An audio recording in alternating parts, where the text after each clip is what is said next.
Hello, everyone. We are live with People and Purpose podcast, the space where we explore how leaders from across the world drive meaningful change within the communities and societies around them, and also build human centered organizations that thrive and create positive impact.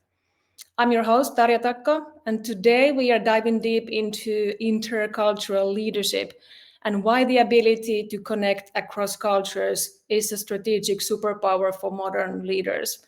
My guest today is David Rigby, an intercultural leadership expert, mentor, and a coach. David is also a motivational speaker, trainer, and the founding director of Smart Coaching and Training.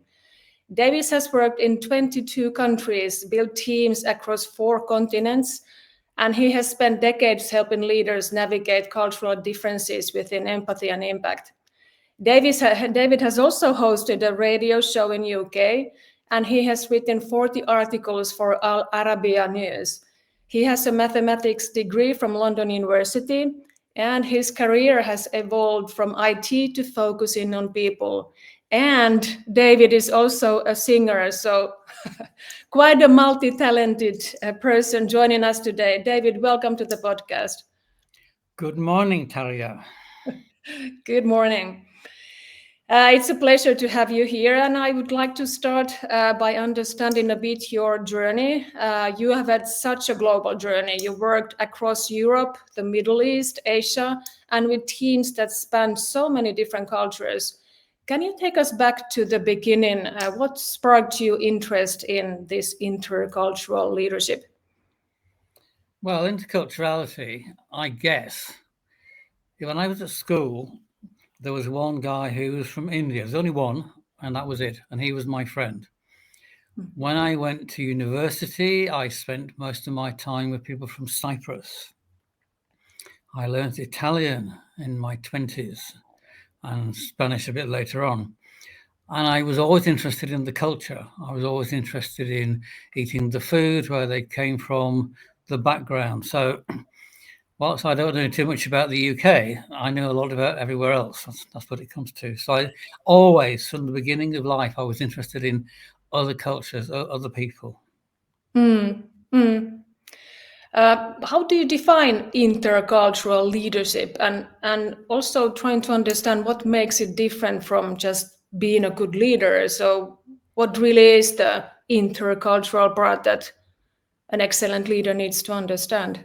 Well, basically, if you're leading people only in one country, you will tend to operate in the culture of that country.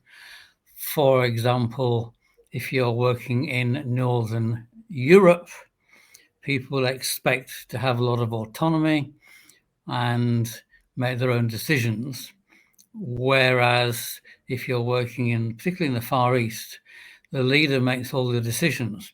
And what you have to do as a follower is do what you're told. So it's a completely opposite way of living. And interculturality means you have to deal with both of those at the same time, even though they're totally conflicting. Mm, mm. What is your, and you worked in so many different countries and with so many different cultures, that in your experience, what are the most common blind spots leaders face when they are trying to build connections across different cultures? I think it's expecting people all to behave the same way, and they just don't.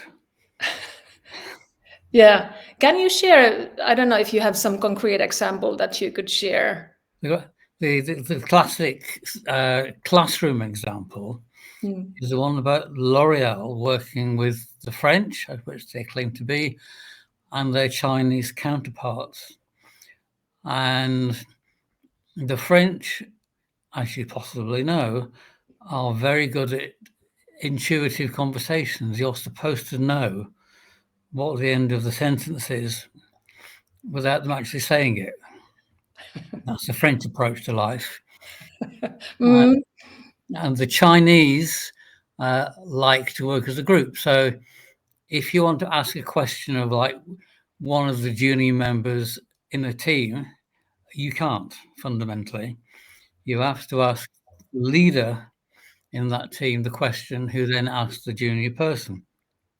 That isn't the way it works in France.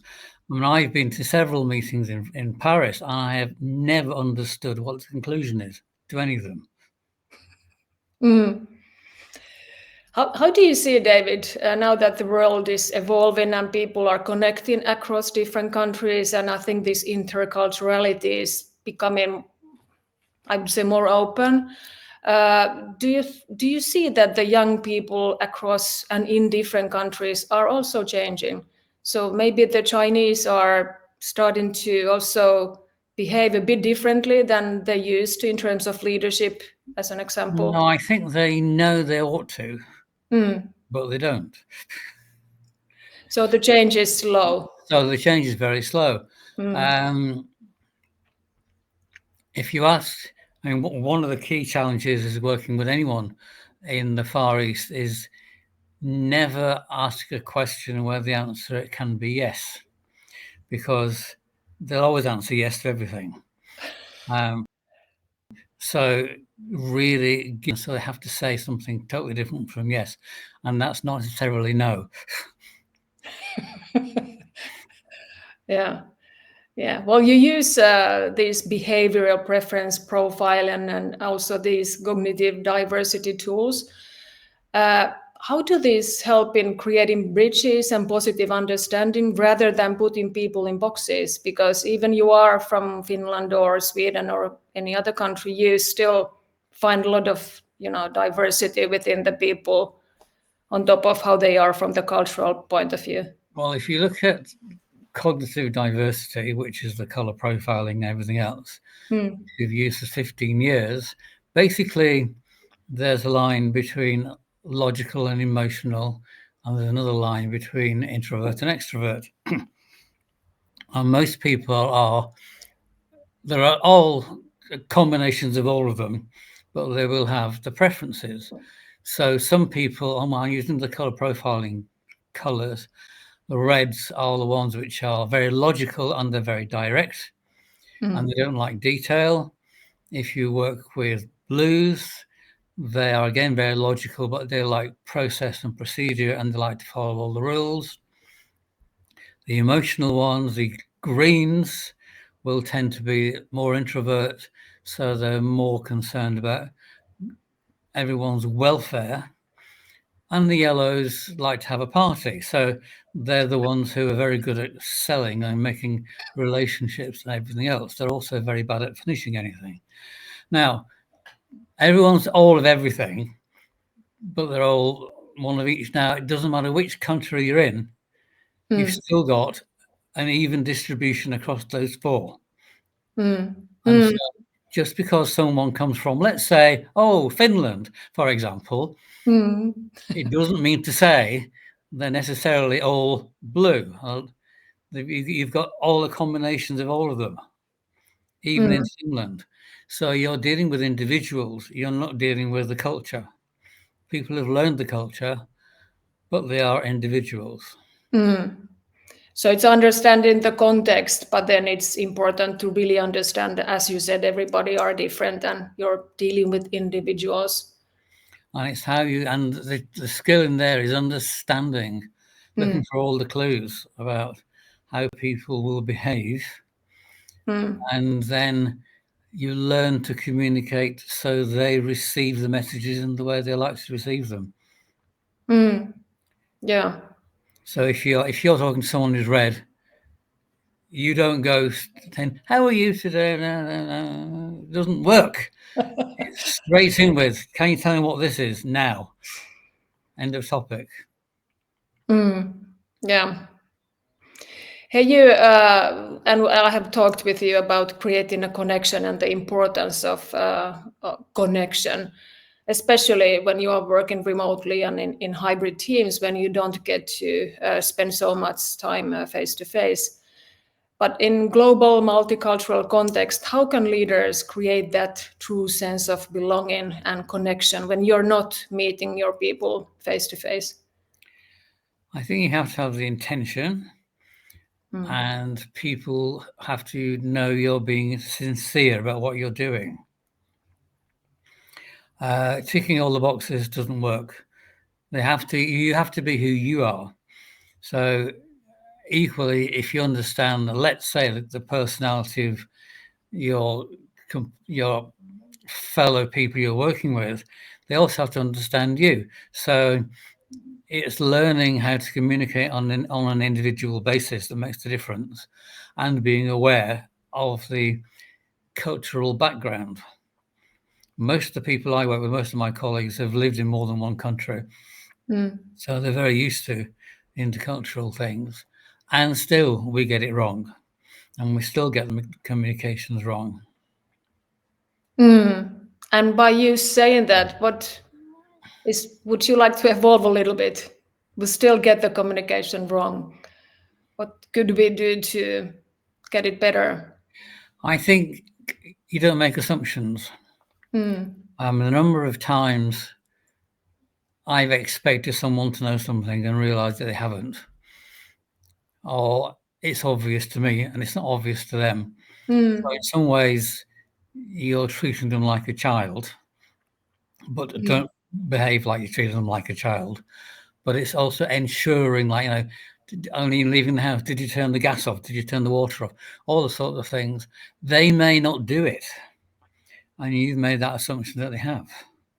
In your view, I'm a big fan of talking about the importance of communication and also developing communication. I think it's so important, especially in these global organizations that are operating in many different countries. But how would you define successful communication? What really needs to be taken into account? I think successful communication is when both people understand the same thing, and they could be working from different viewpoints. And the purpose of communication is usually to get something done. And if you actually manage to do it, then you've communicated okay. Yeah, and maybe it's also very frequent communication that you're keeping it active all the time. Otherwise, I keep in touch with people forever. I went on holiday in August to Amsterdam, and I stayed with someone I went to school with, and I haven't seen them since I went to school. But the connection's still there, and I do that all around the world. I keep up with people. I make sure I do. I personally, with my business, I send newsletters, and that's to 2,000 people. And I can't remember who they all are, but nevertheless, they're there. And if I go to a particular country, then I look up who I know there and decide who I want to get in touch with. And it can't be all of them. yeah, but that's excellent how you say that I keep connections forever, and that sort of sounds that you are very good in creating connections again across the different countries and globally. Last year we were asked to run a program on project management, which we don't normally do, even though I'm qualified in the British government's Prince 2. And I telephoned the guy who trained me in 1995. And I phoned him and said, have you got any training material? And there he was in Portugal growing cork for wine bottles. But I knew that. So I could immediately talk about what he's doing now before we go on to asking the favours. But that takes a lot of work. But I know that, and it's in my notebook. That's what he's doing. Yeah, it's a lot of work, but it's very positive. How I say it. And other things is like you say, well, how's your wife now? And he says, well, she's dead. I mean, you don't want that to happen. Yeah, but you cannot maybe keep up with No, you everything can't. with such a large. So you can be diplomatic, but nevertheless, Yeah. knowing more than the business side. One of my associates, Peggy, she's Hong Kong Chinese and lives in Dubai, and she specializes in tourism. So when I was in Manchester last year, I phoned her up and said, can we have some recommendations on Chinese restaurants, please? and I got the list within 3 minutes. Now, if I didn't know that about her, I wouldn't have done it. Mm. Knowing all those personal bits and pieces makes all the difference. Mm. Yeah, so invest your time in knowing the people that you're working with, Yeah, not knowing the what network. they do, Mm. but Yeah, what who they are. Very, very important. yeah, yeah, definitely. What is one leadership habit that you have developed that you think only came from working across all these different cultures? Listen first. Mm. Always listen. Mm. Listen to what they're saying. Listen to the tone. See what's implied. Because in different cultures, they will not tell you things, and you've got to work it out for yourself what they're actually telling you. So always listen and don't come to conclusions, and really confirm what you think they've said. Do you mean this? Try paraphrase it. Don't repeat it. Mm. Paraphrase it in your terms Mm. and check it. So just be very, very careful on Mm. cross-checking comprehension. Mm. It's even the same with Brits working with Americans who, in theory, have the same language. In And theory. as you know, if an American says that's quite nice, it means it's great. If a Brit says that's quite nice, it means, well, it's a bit less than nice, really, but it's okay. Fundamentally different, same words, Mm. and that's in the same language. So working with different languages. And if you ask an Australian what quite nice is, I have no idea. It could be either of those. That sounds very, I mean, it sounds very difficult that you need to understand that the words can mean so many different things. How would you guide a leader that is starting to work in this very global environment and trying to learn all these different meanings? Well, I mean, first of all, understanding language is very important. Mm. And certainly the theory is that whichever language you think in affects the way you actually operate. And certainly the way people academically operate is very different. In the north of Europe and in America, people say this is the conclusion, and then they'll justify it. And part of the reason for that is most people haven't got the concentration to get to the justification. Whereas if you're working in Southern Europe, you start with all the assumptions and you eventually come to a conclusion. That's a completely different way of operating. And yet they have to work in line with each other. So you can start your meeting with, which way are we doing this? These are two ways of doing it. Which one do you want to do? And then you decide, and then off you go. If you Yeah, don't know that in the first place, yeah, you'll yeah. find in the Spanish thing, why has he said this? He can't even justify it. He hasn't said anything yet. And we start off with the answer. And it's called the inverted triangle. You start with the answer. Mm. And I had some good conversations in Spain about that. Yeah. But for this new leader who is stepping into this multicultural team, any practical steps that you would share they should do in their first, I don't know, 30 days or It 100 days to depends. It build that depends trust? who they are and where they're starting from. Mm. If you're working on a top-down leadership model, you have to remember that it doesn't work in most places, but you may have been taught to do it. So there's a conundrum between demonstrating you know all the answers to the Far East and the Middle East and demonstrating you don't know all the answers Mm. so it's the two things. And you can actually say that. Say, I believe this and be honest about it. And this is what I'm trying to do. And it's that compromise between the two. Yeah, so it's being your authentic self. Your authentic self. Mm. And being open to other ways of doing things. I Yeah. mean, one of the things that while I have been in the three areas you said, I've also worked in Africa and I've worked in the States. So, and again, it's different approaches. And one of the challenges you get with working in interculturality Mm. in Northern Europe is it's Northern Europe. And all the theories are from the global north. Mm. And we have the global south, which is the rest of the world. And they do things differently. Mm. And just because it's differently doesn't mean it's wrong. It's Mm. things to learn from. And Mm. that's what you have to work with. I mean, I have contacts in Nigeria who I speak to every so often to get clarity. Mm. And that's one of the reasons I have all these people is I can ring them up and say, well, in your country, or because you're old or because you're young, Mm. I have lots of because you're young because I need to have that these days. What do you think about this? So it's not making any assumptions, but Mm. still being courageous enough not to be scared. That's about saying anything either. So it's that combination of the two opposites you have to work with. Mm. Yeah. One interesting thing you've said also is now going to recruiting the best talent for the organization to drive the results.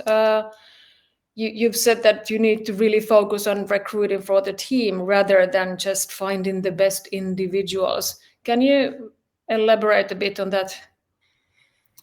McKinsey, you've heard of them. Mhm. They have written endless papers about the essentialness of having a diverse team. Mm. So, a priority above everything else is having a diverse team. Now, if, for example, you've got a team from 5 different countries, but again, back to cognitive diversity, if they're all reds and they're all argumentative and direct, you will not get the best results. You get results very Mm. fast because they're Mm. all red, but they're the wrong ones. Mm. So you want to look at a team and understand what the colours might be and decide, well, in reality, whilst for this job, we want someone who might be blue, that's the more logical and follow all the rules.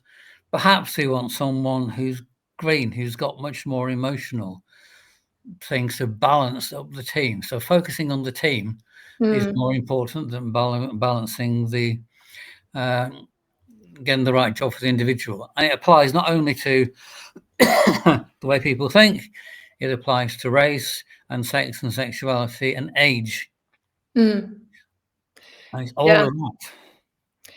Yeah, and this is a good bridge to also now focus a bit on this diversity and inclusion, which is not a new conversation, but the challenges are still very present. And from your global perspective, what are the continuing or emerging challenges in the diversity and inclusion space you see today? Well, one of the problems has been the law, Mm. insofar as HR departments follow the tick box approach in order to make sure they're legal. So they're very good at doing diversity and they're really terrible at doing inclusion In general. in general. Mm. So what needs to be ramped up is the inclusion. And Mm. it's the inclusion on all those different topics. It's Mm. not just the 5 things always everyone talks about. It's including people from different backgrounds, different classes, Mm. different educational aspirations. This is how you get your properly successful, diverse team. I mean, one of the arguments we talk about code switching, which is when you talk like this when you're at home, and then you go to work and you talk like this. You know, it's hard work to do that, Mm. and it's not in England, in London. It's not just those who've come from across the water, as it were. Mm. It's all those also those who've come from the north of England.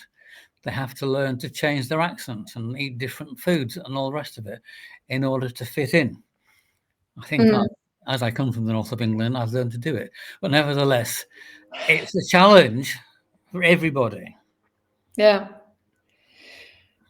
Yeah, well, I think it really, and I being the chief HR officer, driving diversity and inclusion. And I think it's something you really need to care and put your heart into, not to just tick the box, but really drive the inclusion in the organization. But how do you, I mean, what is your guidance for the ones that are just ticking the box, but rather really needs to move towards inclusion and belonging? That how do they make people feel valued and heard? What are some concrete, I don't know, I think guidance? one of the points is that it's getting the enthusiasm for doing your job. Mm, And if you get praise for doing inclusion rather than ticking the boxes, then you might be motivated to do it. But if your boss tells you, oh, just tick all these boxes and this diversity stuff is something we have to do, but we try and avoid it.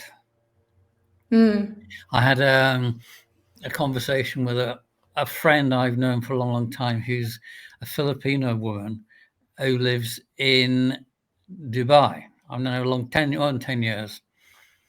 And she was recently recruiting, and she posted on, I think it was on Facebook, they wanted a Pinoy. Now, Pinoy is someone who's Filipino, and a woman for a particular job. And I said, well, can you actually say that legally? This is Dubai. And the answer was a bit vague. And she says, well, the entire workforce is Pinoy and female. And I said, well, okay, then that's what you've chosen to do, but ultimately you won't get the best results. mm. And there we left it, because we could spend for hours arguing about this. Yeah. And I think it's the genuine interest, it's your passion and something you really feel that you want to be driving. But would you also see the purpose is also showing up in this context of psychological safety, generational differences, and diversity and inclusion? Can you repeat the question in a different way? Yeah, I'm trying to.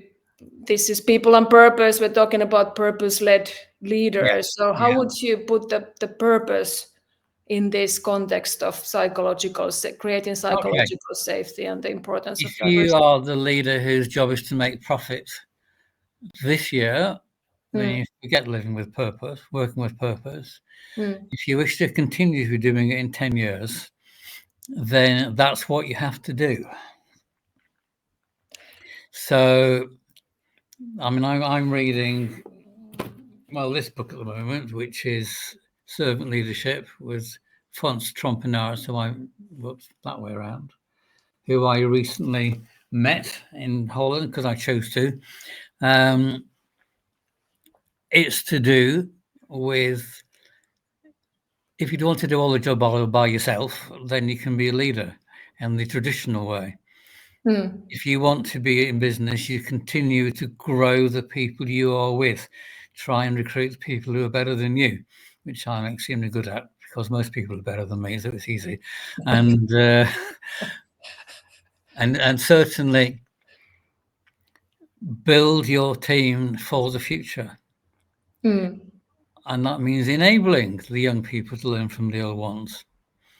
mm, I have one of my associates is 25, and we have amazing rows.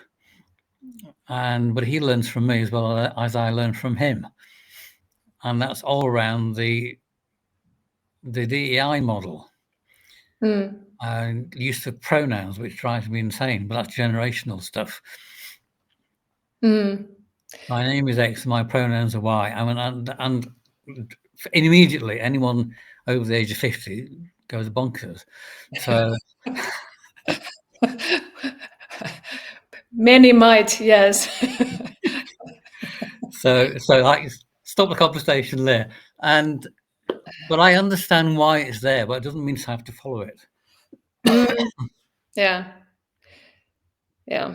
But can you share a story where a purpose-driven initiative either succeeded or failed because of how it was communicated across different cultures? I think Do you know what the balanced scorecard is, which is a Yeah, way of yeah. measuring a strategy? Mm, If you don't, if you spend too long developing for the future, you can go out of business whilst you're doing it. mm, So you've still got to make sure you have your income coming in now in order to plan for the future. So it is that balance between the two, and certainly in the Franz Trompenaar's book, where they talk about the cultures in Africa where the people know their clients and spend a lot of time building those relationships up before they sell anything, which is good approach for the long term. If you're in America, it doesn't work. You want to sell things in the next 5 minutes, and you don't care who you sell it to. mm. But on the other hand, if you want to do business in the Middle East, unless you spend that time building those relationships, you'll never get the business. Mm. So it's the balance. It's understanding these are the pros and cons of doing it both different ways. Yeah, yeah. And it's also, I think it's the sustainable leadership anyway. As you said, you really have to ensure that you get your profits and you get your results short term, but you need to be also building the company, taking actions and decisions that create the company that is lasting for longer term, I which is mean, not very easy for many leaders. you try implementing a strategy and getting support from accountants. You never get it. You have to be told. Yeah, yeah. Hey, what is one question you believe every leader should ask themselves this year, putting it to this really difficult time to grow their intercultural leadership maturity, to become better leaders in a global I think context? it's, am I humble enough to learn things? Mm, You have to know that you don't know it all, and to be continuously learning and recruiting people you can learn from, but also um, accepting that you do have things to offer. So it's not just I'm too shy and I can't say anything. It's being confident about what you do know, but recognizing you're humble enough not to know all of it. So it's that mm, combination. mm, mm. And having also the courage, which I think you also mentioned, and you have been talking about the courage to do different things, even not knowing if you have all the needed talents. I remember you talked about you starting the singing. Oh So yeah. stepping into different new things without fully mastering the Oh, skill. I had a good session this week on Monday. I went to an event and it was 5 hours in Spanish, and my Spanish isn't great. So if I'm in these events, I can get a lot of the words, but I can't understand the detail. Mm. And in the middle of this, they had a break, and they had tea and coffee and sandwiches and various things. And they're all speaking in Spanish, and I'm looking at thinking, don't be so stupid, David. Just go in there, talk to somebody. And I did. But I had to tell myself off for standing there looking at it, thinking, oh my God, I can't do this. And then off I went, and I was okay. Mm. But my Spanish I was really nervous about the Spanish when I was talking to these people, because I couldn't have a conversation about what they just talked about because I didn't know. Yeah. And it was that balance between having a conversation at all. And I got to know 4 or 5 people, and they're all university professors. And I think, just get on with it and do it. Just And, get on with it and and do it. Yeah. and next time it won't be so bad, which is always Mm. stepping out of your comfort zone, which I do Mm. all the time. Yeah. Which is where you do all your learning. Absolutely. Mm. Hey, David, before we let you go, we always end with, well, quite often we end with a few quick fire questions. So just say whatever comes to your mind first. So let's start. And the first question is, what's a book that changed how you think about leadership? Oh, this is it. One I have handy, The Culture Map by Erin Mayer. Well, that was easy. That was easy, and I'll Mm. tell you why I read this one. I was talking to some. I was given this a long time ago, and I was talking to one of my colleagues about exactly what was in this. And she showed the book. I thought, oh, I better read this before I go to the next presentation I'm doing. So I Mm. did. So you did. Excellent. Hey, what is a culture that you have worked in that surprised or challenged you the most? Um, American Did it surprise or challenge? challenged me, no end. Okay, You want good. to know why? Yeah, I want to know why. Okay, I think you hear certainly in the UK how the Americans are great at this and the all wonderful things they can do. Hmm. Every time I watch in America, there is a reluctance of old participants to take responsibility and make decisions. So you have endless presenteeism, be there forever, and no one decides anything. And I escaped from one and had all this hours and hours and hours of doing nothing, and went to a project in Denmark. Denmark, start 9:30, start what you're going to do, get on with it, and 4 o'clock you go home, and not a single deadline missed. Completely different approach. Yeah, and I think that's the Denmark sounds like Finland. Quite a lot the same. Hey, what is one leadership value you think is underrated? Integrity. Hmm, that's a good answer. What is the best advice you ever got about connecting with people? Um, Assume they know more than you do, Hmm. Hmm. and you can learn from them. And learn from them. Yeah. If you were not doing what you do today, what would you be doing? On the beach, where I ought to be, on the beach, but no. How often are you on the beach? Um, well, my house is by the sea, then Yeah, in so South very East often. Spain. Yeah. So I'll often go to the beach. I find even in the summer the sea's too cold, and in Mediterranean sea it's too cold to go in for me. So the sea not very often, but take some good books, listen to some good music. I record lots of radio programs. I listen to those on the beach. Okay. I listen to the radio all the time. Talk radio, this is. Mm. And again, I learn stuff from that. And I Mm. got good controversial programs, and you get new Indeed. ideas. Mm. Mm. So Sounds. it's still continuously learning. I don't read a lot, don't watch TV, but I listen to a lot of things. I listened to a program this week about a 1950s cricket commentator, and it just came on by accident. He just turned up, and it Mm. was all about South African politics. Mm. I wasn't expecting it. Utterly fascinating. Mm. So now I know more about the 1950s and South African politics, and things like that turn up all the time because you're just not expecting it. The Yeah. stuff. Be open to learn. Yes.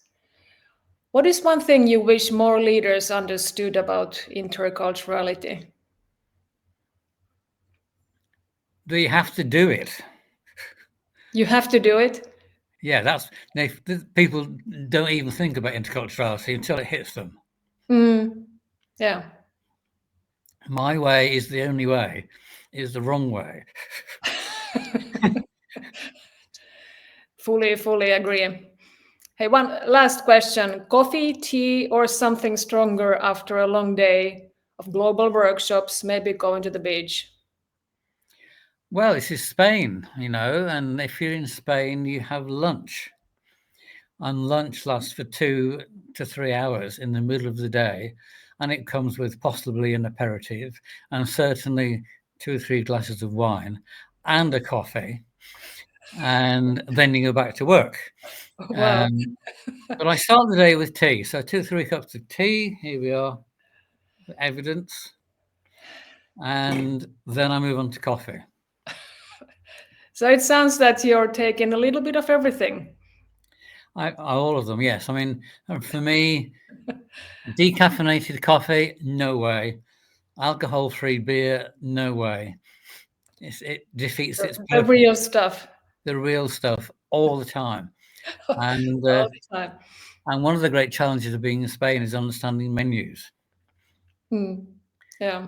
And certainly, they've all got names. So it's not just learning the language; it's learning the names. Definitely. And they eat every bit of the animal. Maybe that's something for all of us to learn when we next go to Spain. Hey, brilliant, David. Thank you so much. It's been a I pleasure. love the answers and I love the insights that you have been sharing here in the podcast. So thank you so much for joining and sharing your Well, stories and thank you insights. for inviting me. I mean, great. Thank you. And thank you for all the listeners. Until next time. Thank you.